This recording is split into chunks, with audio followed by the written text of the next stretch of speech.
So, Craig, I will have done a bit of an intro by the time we start this, but I guess like I want to hear a little bit about your story in high performance sport, where you started, and how you've kind of ended up doing what you've done. Yeah. Okay. So, look, I've been in high performance sport for around 20 plus years now. And I, I suppose if I take it right back, I played sport at a decent level, but rather than an injury stopping me or anything like that, I just wasn't good enough. But I loved sport, and then I went and studied it. I didn't follow the normal sort of situation going straight from school into university. I took some time off and then went to university and studied sports science, and then went on from there, and then obviously did my PhD. So then from there, I was dabbling in high performance sport, and then I actually went into it full time. So that was quite a long time ago. In saying that, starting in soccer or football, which is my major sport, and then from my success in there, going on to other sports and going through those challenges. So you started off as an athlete, but then because you found a better fit as a sports scientist, you slowly went through that, did your degree as well as, but you've been working in the area for 20 years. Yeah, That's a long period of time. Yep. And so, Craig, what would you say are some of your highlights? What have been some of your best moments as a sports scientist? Well, look, I think I've been very fortunate, in football and in soccer. I've, was able to be involved with Sydney FC when they won the A-League, so won the competition and won the grand final.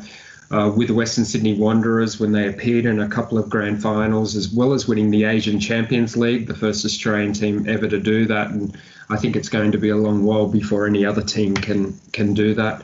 I was with the Australian national team when we won the Asian Cup in 2015, and also qualified for the World Cup in 2018 and went to the World Cup in 2018. So they were also some great highlights. Also worked with the New South Wales Origin team from 2014 to 19, but 2014 was a special time because they'd lost 8 times in a row to Queensland. And it was the first year we came in and were able to get that victory. So that was great experience. And I think working with the Iran national team in the 2019 Asian Cup and just missing out on winning that. So I've had some really great highlights, Mick. And it's been enjoyable. I think because I've worked across coaches, across codes, and I've sort of always had that thing. I don't want to be somewhere more than 3 to 4 years maximum. Because I want the challenges. I like the challenges. And even now we've got one working with a team in Japan, so going across language barriers, cultural issues as well. So I think that's all exciting. But you like coming in and taking a team that might be struggling, like my beloved Blues for 8 years in a row, and actually changing stuff, and changing the way they do things and seeing results. And in a way, there's sort of a certain satisfaction from you of being able to see a transformation rather than just see something ticking along for 10 years at a time. You'd prefer to go in, make a change, and then hop on to the next place. Yeah, absolutely. And look, I'd like the changes that I've made to actually stay there, and then the new people come in and build on that. The other thing is I have a philosophy and a system, and I suppose an overall strategy that I keep working on, but I like to see if that can work in different situations. And it's exciting when people say it can't work, and you always listen to that, but then it's to see if you can make adjustments for it to work. And I remember when I first got asked to be involved with the New South Wales State of Origin to look at what they've done in the past. And so I basically an audit, and so did that. And people said to me, you wouldn't be able to do what you've done with soccer players, with rugby league players, in respect to the monitoring and some of the cultural shift and all that. And that's like give me a challenge and I'm excited about that. Red flag to a bull, is it, Yeah, Craig, when they're like, no, you can't make that work. So let's see if we can. And what's the worst thing that can happen, Michael? You've lost 8 in a row. What, you lose another one? Well, look, Craig, I hope over the next sort of couple of weeks of doing this, we'll be able to really dive into some of the things that you've done and culturally that you've shifted and changed. But I guess the goal today is to try to get a bit of an understanding of why this is such an important thing for high performance sport people to learn, because some of them might be, strength and conditioning coaches, and they might not see leadership as an important part of their role. So, and some people might think that, well, look, teams ultimately live or die on the quality of their players, rather than necessarily their leadership. So I guess I wanted to get your take on that and wonder how important is leadership when you go into these clubs, or is it mostly just like about the talent that they've got?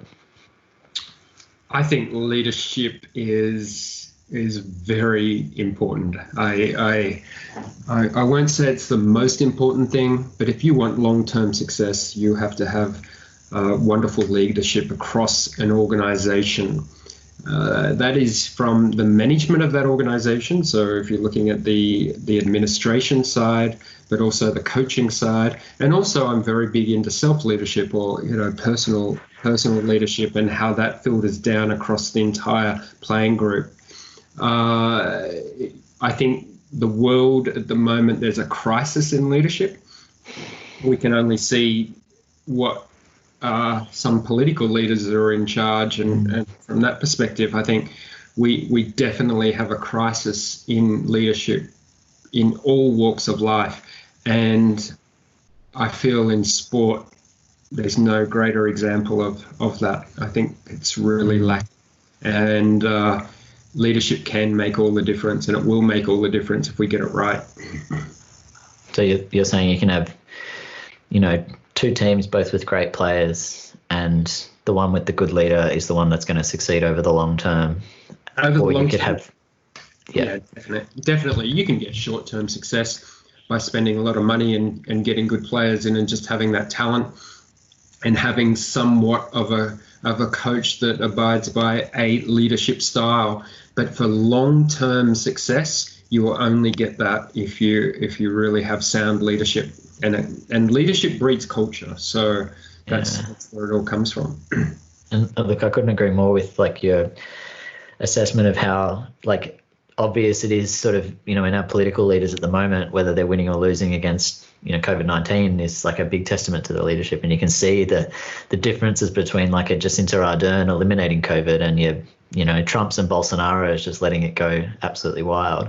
And I guess what you're pointing out is that in sport, there's always these little challenges or big challenges that test whether your team's winning or losing. Whereas in politics, it's much harder to kind of have the same measure usually. But at the moment, it's so obvious. And in sport, that's always there. If your team loses 10 in a row, then you'll lose your job, and there's very few sort of walks of life where maybe it's quite so stark whether or not you're leading well or poorly.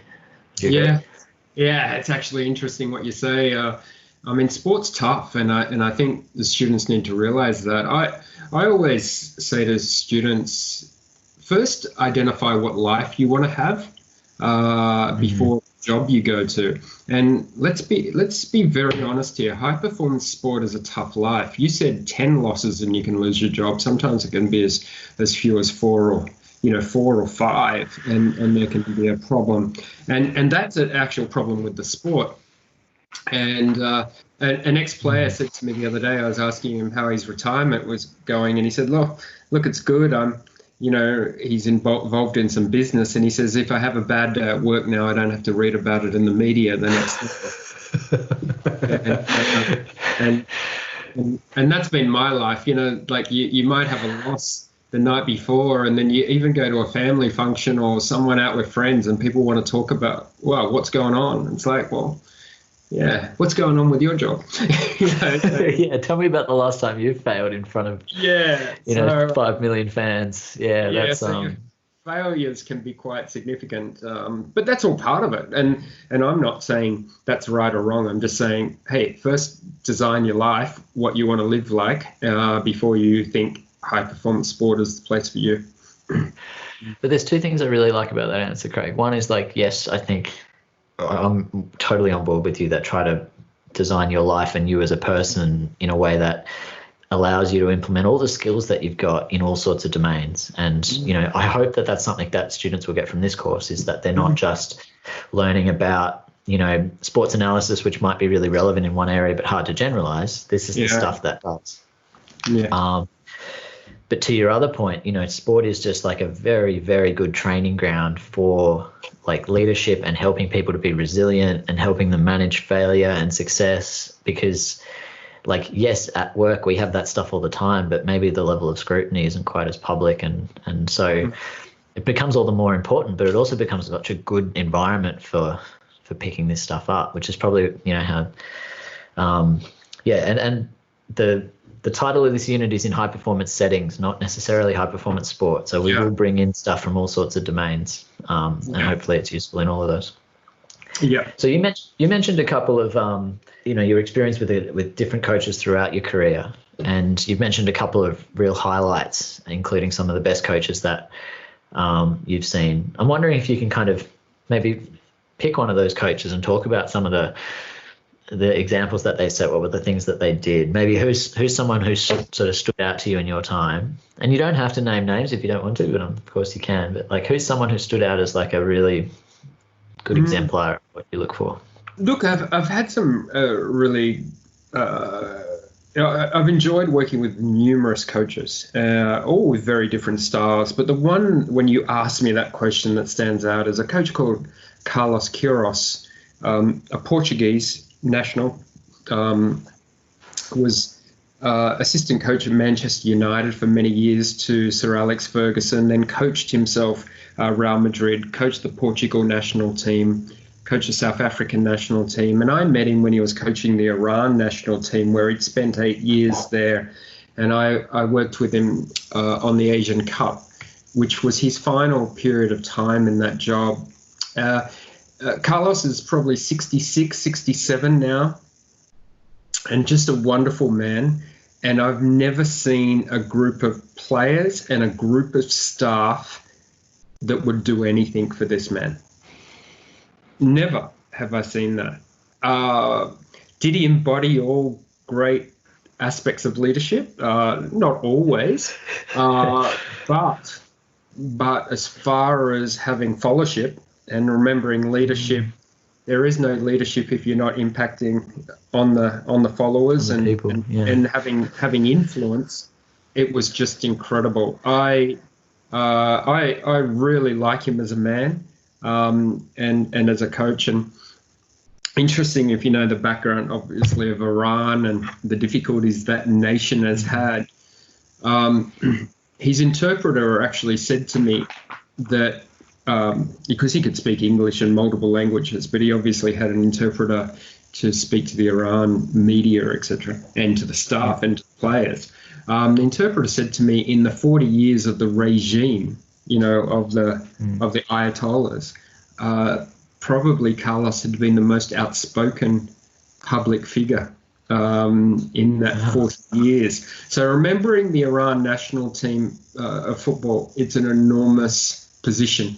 Like, there might be the Ayatollah, the president, and then the national football coach is right up there. Wow. I suppose I didn't realize until someone told me that there's 80 million people in Iran, and when the national team plays, 50 million people will watch that game. And so enormous pressure. He'd had success, taken them to 2 World Cups, and this was his swan song as such. We missed out on winning it. We lost a semi-final, which was sad. But just his leadership qualities, Michael, he was just a joy to be around. As a storyteller, he was a storyteller. He was one of those charismatic type leaders, I suppose, which I like to relate to. They say that your leadership role models tell you a lot about yourself, and I suppose he's one. I just thought he was fair, he was decisive, he listened, and he cared for everyone. So he had that servant leadership qualities. To give you an insight, This was in December. This team and the staff had not been paid for many, many, many, many months. And I'll never forget that it came near Christmas, because we were in camp over Christmas, and his group of staff, he said, he brought them all in and he said, I'm so sorry, I've fought this federation and I've lost. You will not be able to send money back to your family during this Christmas. But he said, if you need money, I want you to come and see me, and I will fund that for you. Wow. So that was the sort of person he is, and as a football coach, and just a master as a football coach as well, because he was an academic first. So he started a master's degree in football coaching, and so he was an academic first, and he was just a scholar of the game, but a good person. So that's an example of that. With I'm picking up on. Sorry. With a leader not like that, that whole place falls apart. Yeah, he's a really good example of where that could easily go very wrong. But he's got so much responsibility, but he's also exemplifying a lot of the things that are so important, like not only being a really good role model, being a persuasive storyteller and communicator, individually caring for every player to a point of getting them over the line financially because they're not getting paid, and it's Christmas. Like things like that build trust, they build loyalty. Like you said, like you want to follow people like that. Yeah, absolutely. And he's now working with the Colombian national team, and I do some help there with their staff when they need any help. And he's the sort of person you work for you wouldn't even think of asking what money you'd be paid. That's amazing. I'm wondering, like, I don't want you to point the finger, but I'm wondering, like, when you think about the coaches who weren't quite so effective, or who struggled, or who came into, where there wasn't a fit between the way they were working. And like I said, don't name names or point the finger, but like generally, what do you see as the biggest mistakes that leaders make? They don't understand leadership. They're locked in a 1900 style of autocratic, domineering leadership that just doesn't exist. It does. It actually exists in sport, and it's just sad because we've moved on from there. So that might work for a short period of time, but gee, it has its limitations, because when your players realize that this coach doesn't really respect me, the behavior and how they treat others, that will only have a very short-term focus, and it doesn't even matter how much success they get out of themselves in a short period of time. I think it's the absence of intelligence, Michael, to be honest. Okay. And I say that, and I don't think you need to have a PhD to show you're intelligent. But what I mean is that a lot of coaches are ex-players. Most of them are.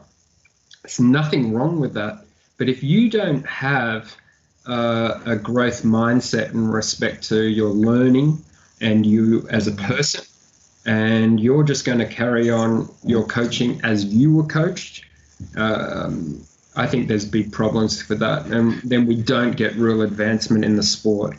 I think football or soccer, the sport I'm mainly involved in, I just see the ego is so strong in it. And I think sadly a lot of these people end up coaches because there's no other occupation for them to go into. So you see people who are good players who may not have other options because they've spent their entire life in a sport, and so naturally they go into coaching, and they start with maybe a less senior role, but just because they've been in the club for a long time, they get into senior positions without necessarily wanting to become a better leader deliberately. They think that just because they've kind of got where they are, it means that what they're doing is working. But what you're saying is some of the time they're not thinking critically about themselves. They're not looking at new strategies to improve. They're just doing what they did in the past, even if it's not effective over the long term. Absolutely, and I think a lot of the problem is coach education, and I think the level of coach education for me is quite low, even at the highest level. I think the assessment, the reliability and validity of the assessment tasks is often absent or lacking, because it's being the courses are from a federation, aren't they? Not an academic institution. I don't think many of the coaching courses would pass the rigor of our university.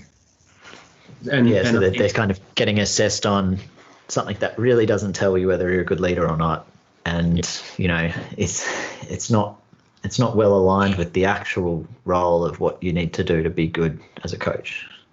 Absolutely, and yeah, there's many a coach that can't turn on a computer. Yeah. Now, is that a problem? But it's not like they're going to go in and research the latest information that's out there, or we could ask, do they need to, because they could have people doing that. But I just think across sports there's a vastly different look and feel of coaches, and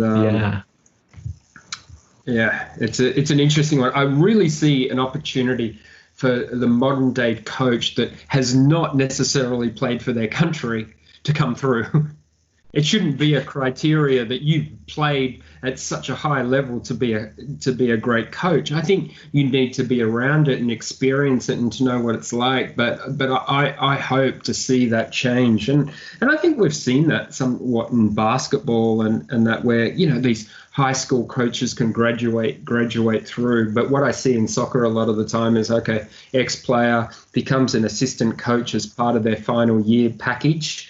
And they progress through that, and then they might get a senior role. And it's not really exposed, Michael, because the fact is most of the coaches are like that.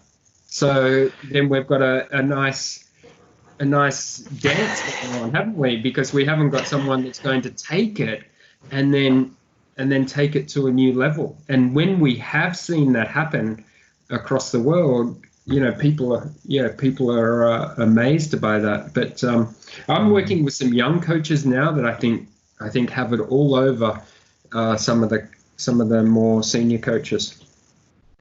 And that's because they're more deliberately working on their coaching rather than just relying on what they've been taught. Absolutely. Yeah, absolutely. And their leadership. Yeah. Yeah. Look, it's music to my ears, Craig, because I don't think you have to be, like you said, a genius to be a coach, but you do need to show an interest in wanting to improve your skills. And I think as much as it's a limitation not being able to turn on a computer, the thing that limits you in is your ability to make like a robust decision about something without access to the world's information at your fingertips. You know what I mean? Like if you needed to pick a training regimen or a strategy or even the sorts of strength and conditioning or nutrition, yes, you get good people to make some of those decisions for you. That's why they bring people like you on, Craig. But how do you know that what a good sports scientist is unless you can kind of really vet and examine this stuff yourself? Absolutely, Michael. I mean, you're the leader of an organization. Another great leader I had was Ange Postecoglou, an Australian coach that I had with the national team. But again, what the common trait is their intelligence.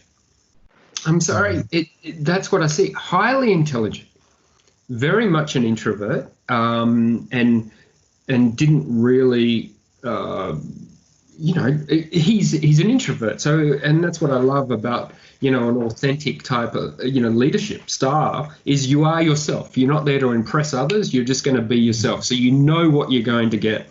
But I knew every report that I wrote for him, every discussion I had with him, he knew. He was very well read as well. That's what I noticed with him. Because I'm an avid reader, and particularly in the leadership area and philosophy area, I would see acts of him, and then I would ask him, have you read this book? And sure enough, he had. So an avid reader, and he inspired me too. I'm very fond of him as a coach and as a leader. And what I like, Mick, is sometimes these it transcends, right? Coaching is just leadership. And you look at it and go, are these people a leader of people? Could they transcend from this sport into something else? And we haven't seen much of that, but you'd think it's definitely possible.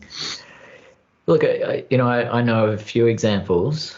I'm trying to think of some names off the top of my head, but I know, for example, one of our top tennis players for a long time was Scott Draper, and I know Kieran Perkins, for example. Both of them have gone into like finance and banking, into senior leadership positions because of their commitment, their drive, their work ethic, their self-improvement, and their leadership skills. And I guess I want to come back to one thing that you mentioned, because I just want to clear up a thing that people might accidentally, misinterpret. But when you say like intelligence is important, some of that is determined because people have higher aptitudes than others. But like you also said that Ange like just reads vivaciously, like and I think like that is something that is like within your control. You know what I mean? So sometimes my problem solving skills or my memory, short-term memory, like what I would like them to have. But what you're saying is like a lot of the time you can make up for that with reading, with wanting to learn, with challenging yourself and pushing yourself out there, even if like your natural abilities might not be as high as the your average PhD or Mensa genius. Well, absolutely, because they want to, they're always at, coaches always want to see players trying to improve themselves. But, coach, are you trying to improve yourself? That's a really nice analogy. And it's actually really apt because, like you mentioned in passing, the word growth mindset, which I think hopefully most people sort of have encountered. But, for those who aren't, it's the belief that you can change, and versus the belief that things are sort of fixed and genetically determined. And in sport, it's so obvious that like your skills and your strength and your body can all change in response to training. Yet so many people carry around these sort of beliefs that their intelligence and their knowledge and their leadership skills and their interpersonal skills and all of them are just who I am. You know what I mean? Yeah. And it's just like, I think it is really self-limiting. The hard part's there's always a kernel of truth, but like, because I'm never going to join the NBA, I'm just not tall enough. But at the same time, like so many things about me have changed through work and effort, including my ability to lead. And I guess that's something I want to make sure that people don't come in thinking that they're just natural leaders, because you've described two completely different personal styles. Like it sounds like the gent in Iran, whose name I've briefly forgotten, Carlos and Ange are very different ends of the personality spectrum, but both are amazing leaders because they use what they've got and both show similar characteristics that they've both learned. Would you sort of agree? Yeah. And you know what, Mick, also for me, and like I said, it tells a bit about me, but you want authenticity. I think we all strive for that. And when people see cracks in what people say and their actions, that drives doubt. And we all have that. We all want to trust our leaders. And I've seen that with some leaders that I've worked with. They'll say one thing, act another way, and you're like, you now mean nothing to me. Look, I'm very, very fortunate, I suppose, at this stage in my career. I'm only going to work with leaders that I can, really respect, because otherwise I'm not being true to myself. And if you see the words and the actions with a gap, unless, it's a challenge and you think that they want to get better, that's a different thing, isn't it? But I think that's very important. And can I just you said right back, you said, there could be strength and conditioning coaches listening to this or whatever. You're all leaders. We're all leaders in some part of our life, and particularly in respect to ourselves. If your self-leadership is poor, then I think it's, you're not going to maximize your potential. A lot of people do these courses and all the time, and you and I have spoken about this. The technical skills, okay, they're important.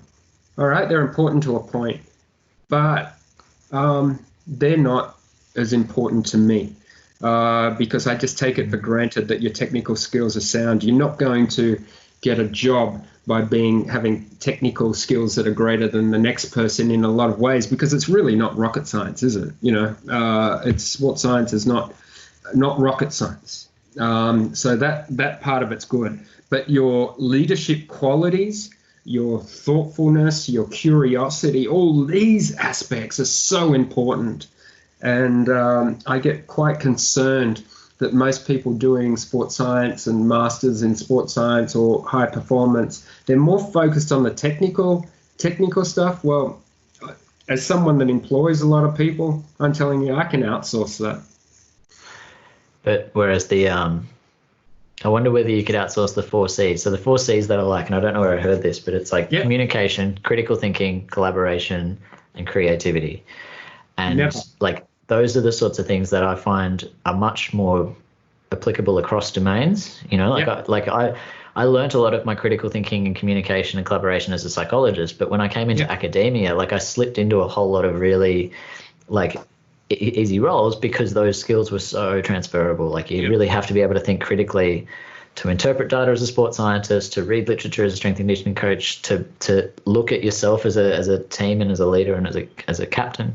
And I also like what you said there about like, yes, managers are appointed. Like you have to be kind of appointed the manager or the high performance sport manager, but leaders are sort of more organically derived from the effect that you have on people. Do you know what I mean? Like you can be a leader within a team without being named the captain because people respect you and look up to you and follow you, no matter whether or not you've kind of got any titles sort of along those lines. Well, absolutely. And that's like, the authentic leadership style is you don't need the title. You don't want the title. That's not important. It's just how you behave. Yeah. So, no, I like that, Craig. And I think that authenticity comes up in quite a few of the models that we'll talk about over the sort of coming weeks. But like you've been deliberately working on this for a while, and you've mentioned a couple of barriers to people's leadership, but like what their learning of leadership. I guess what I'm wondering is like, why is it hard to learn how to do this? Like, why is it that some people struggle? You mentioned that it could be sort of their lack of intelligence, but like there's something else to that, because some leaders do an amazing job and they're self-professed as not being the kind of brightest spark. So why is it hard to learn to be a leader, you know? Well, Michael, I think it all comes back to for every one of us, you and I and anyone listening to this and anyone we know, our ego is our greatest enemy. And if we think or allow our ego to take over, and we don't have that idea that we can be better, that there is things to learn, and our ego is telling us that, I know it all, I've got to control everything, so-and-so is going to, all this destruction that can be caused by the ego, that's absolutely at the root of the problem, because it is just killing us in every way. And then that happens all across the world in every area. And I know it's something that I go on about a lot, and I'm one that has a strong ego that I've got to fight. But having that self-awareness to know when is my ego impacting me negatively, so it's stopping me from being better. And that happens in leadership roles all the time. The amount of leaders that I see that are just so insecure, I wouldn't even call them, let's say people in leadership positions that have such great insecurity that stops them from actually having great influence. So really they struggle in these roles. And I get back to that point I said, there's a crisis in leadership. Yeah, I think because we have to always determine that there's a difference between managers and leaders.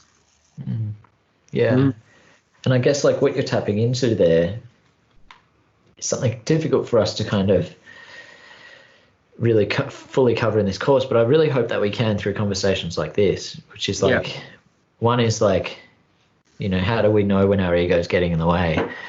But two, like, what do you do about it? Like, my ego kind of gets in the way all the time. I think any kind of self-reflective, authentic person will notice their ego kind of being the enemy, as you put it. But what do you do about it, Craig? Well, I think that you raise a really good point. You reflect. And that's why you and I wrote a journal together. And by the way, we're not trying to sell that, but what we're saying is you and I both wrote. The reason we came together and wrote that is because we knew how important it was, and we thought, let's do something. Let's write a journal that we would use, and I use that every day, and that helps me because I can look at my life and reflect on it and go, okay, what is stopping me here? Is it my ego? Why am I not listening to this? Why am I making the same mistakes over and over again? Where is it coming in? And then it's that determination to try and be. It's tough.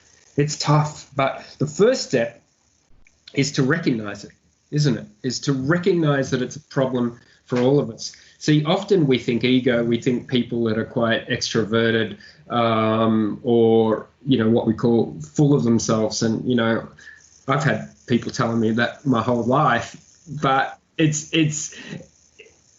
just the outward sort of thing. Everyone has this issue. I've met some very quiet people that have such strong ego, like that. When someone says something to you and you instantly say, no, you're wrong, that's when you've got to start thinking, okay, why am I saying that?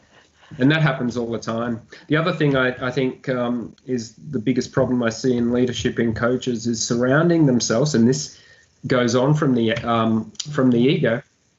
They surround themselves with staff that is just an echo chamber.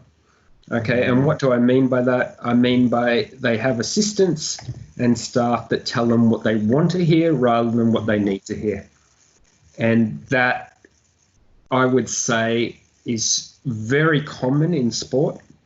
And it's something that I'm very passionate about. Any coach that I work with or leader that I work with, I say, play the game.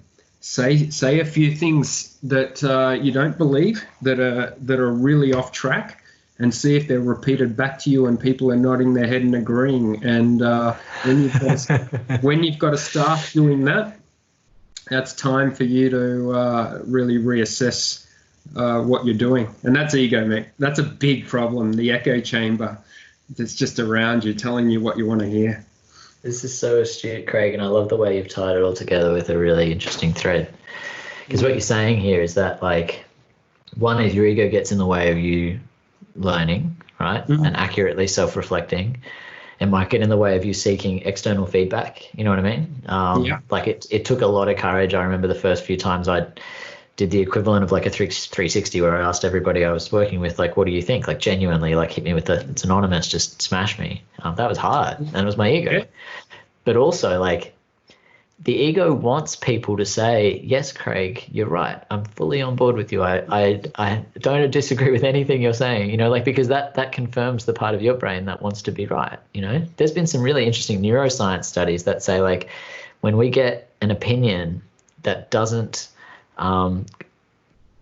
confirm what we already believe, right? And they do this on both the left and the right of the spectrum, like you get lefties who hear things that are just way off the mark, and people who are right wing and that disagree with.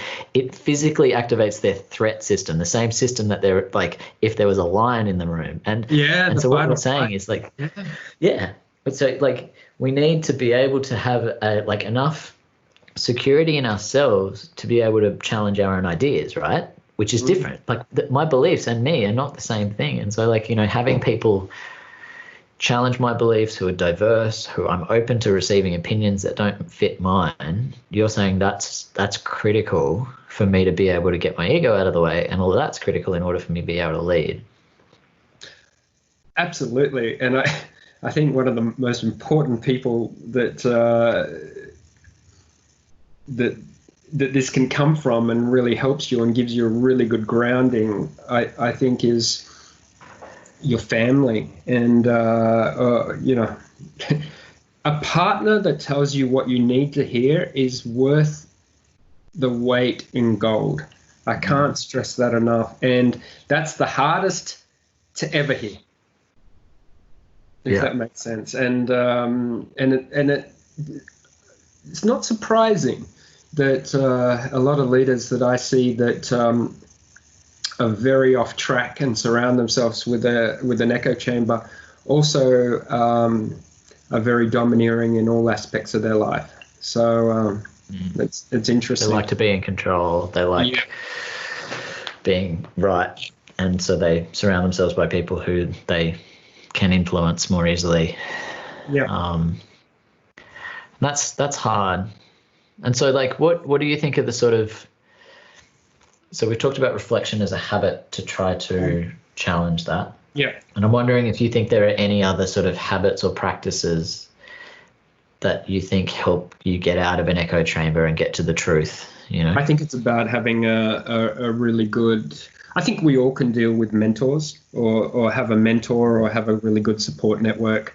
I think that's really key.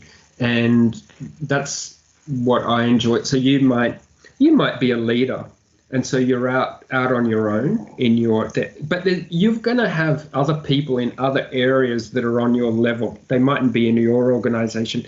They're great to connect with because they don't have as much fear of telling you what you want to hear. And I've got people like that. You know, I'm lucky I have you and some friends, you know, at the university and other friends that are a similar level of myself, and so yeah, I don't know, it's a really good environment to get into. And look, we've lost that robust discussion, you know, where we, you know, in more ancient times where people used to sit around and have these robust discussions about politics and life, and you know, that was how philosophy really started to come through and have these debates. People are rushing around all the time and have lost this. And I think it's so important to have a network of people that you might meet with just to throw out these ideas, because and from a diverse range, because I will always still, you know, I will have a feed of articles that come into, you know, from, you know, sports science in my area, from a technical perspective. Okay, I'll always get that, so I stay up with the literature. I am not going to change the world in sports science by reading about sports science. You know, I have a great interest in psychology, philosophy, business, leadership. So those sort of areas, if you can then bring them back into your domain, you're going to jump much further ahead and change an industry.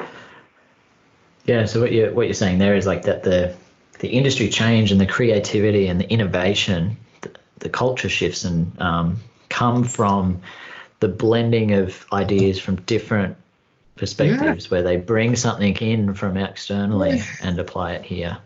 And you're saying two ways to do that. One is, well, three really. One is to read widely, cover things from different fields. And I hope in this course, what the way we'll do that is by, I'm going to try to bring in literature from medicine, from the military, from any sort of high performance setting where you've got experts in different fields who are trying to solve similar problems. You said two was to try to really bandy around ideas with mentors who come from different perspectives. You know, like I work closely with, you know, John Marnie, who's also a sports psych, did the same masters as me. And to be honest, we now don't go to the same meeting because he's like, well, you're not going to say anything different to me. And so not have mentors like John, have mentors like you, or like my colleague Chris Lonsdale, who they're from different perspectives, you know. And then the third one you said is that self-reflection. And first, sorry, before I move on, the way that in this course we're going to try to do that is to put the students into teams where they can self-reflect and discuss ideas and give each other honest critical feedback, even though you're coming from different perspectives, you know. And the third one is self-reflection, which we've built into this, you know, program through the first assessment, and hopefully through that you can really have like an honest look at yourself and say, like, okay, how well do I do this? What am I missing? What do I need to do better? And have it focused on sort of the structures that we're putting in place. So I think this is like, it's really nice, Craig, because like a lot of this is coming unprompted from our conversation, that like, you know, you see all this stuff is really important, and we've got some nice frameworks built in here to make it happen. We're coming to the end of sort of our hour, and I guess I'm really excited to have you as part of this. I think it's like a really valuable applied perspective that brings in all of these different areas, like you said, philosophy and science and sports science and psychology. And so thank you for coming along and having this chat, Craig. And I really look forward to us kind of taking this further over the next couple of weeks. Yeah, no, it's fantastic. Thanks, Michael, for having me.